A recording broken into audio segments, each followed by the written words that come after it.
আসসালামু আলাইকুম। আজকে আমরা নতুন একটা রেসিপি নিয়ে চলে এসেছি। প্রথমে আমি তেল দিয়ে দিচ্ছি ফ্রাই প্যানে মাছ ফ্রাই করার জন্য।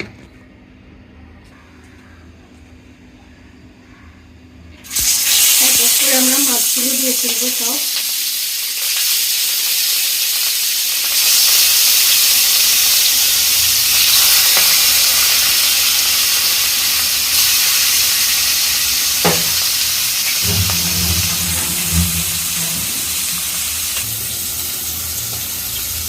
মাছটা আমি তুলতে দিচ্ছি।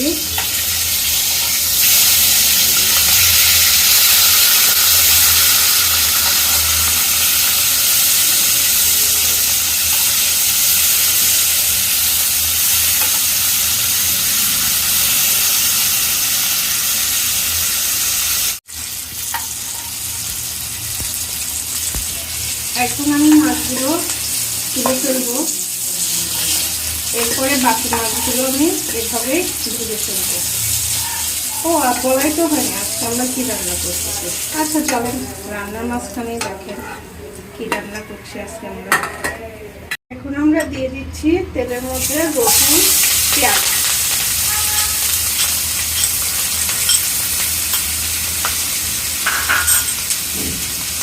মাছ ভাজের ওই কড়াইতে আমি আর একটু তেল অ্যাড করে নিচ্ছি। সেই তেলের মধ্যে আমি রসুন আর পেঁয়াজটা ফোড়ন হিসেবে দিয়ে দিচ্ছি।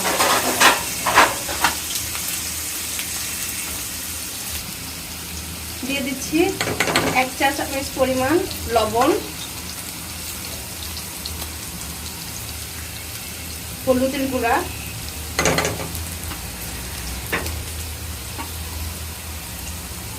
সামান্য পরিমাণ পানি মশলাটা কষানোর জন্য।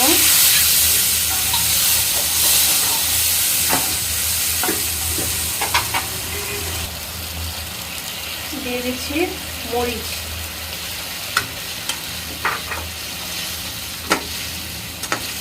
যেহেতু আমরা পুঁই শাক দিয়ে মাছের মাথা এবং মাছ রান্না করব, এর জন্য আমরা মরিচটা পেস্ট না করে আস্ত মরিচ কেটে দিছি। আর এইখানে 1 চা চামচ পরিমাণ আদা রসুন বাটা। এখন এটাকে একটু কষাতে হবে, তারপরে আমরা আলু আর শাক অ্যাড করে দেব। এটা মশলাটা কষানো হয়ে গেছে, এখন আমরা দিয়ে দিব আলু।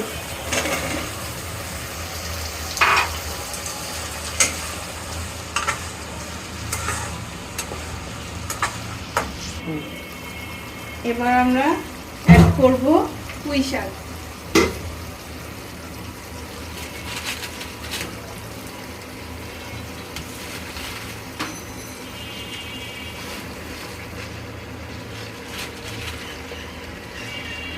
এটা কিন্তু অনেক মজাদার একটা রেসিপি। গরম গরম ভাতের সাথে খুবই মজাদার একটা রেসিপি এটা।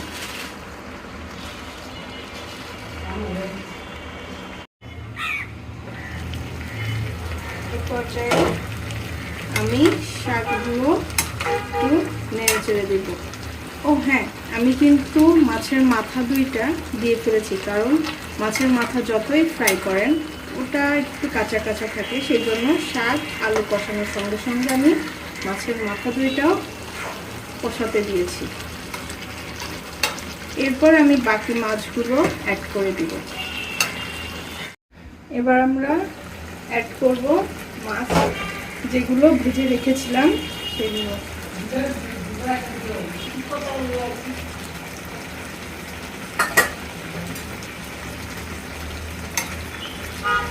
মাছগুলো অ্যাড করার পরে আমরা অল্প একটু পানি দিয়ে দেবো, কারণ শাকে যে পানি হয়েছে বা উঠেছে এই পানি দিয়ে মাছগুলো সিদ্ধ হবে না। এর জন্য আমরা অল্প পরিমাণে পানি অ্যাড করে দিচ্ছি।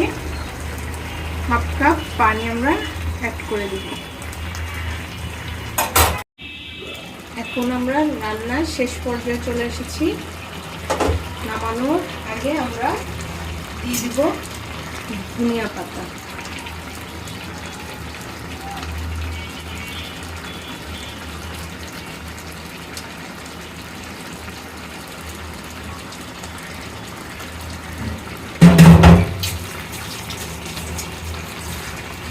ধনিয়া পাতা দেওয়ার পরে জাস্ট একটু পাতাগুলো ভিতরে দেওয়ার জন্য হালকা নেড়ে চেড়ে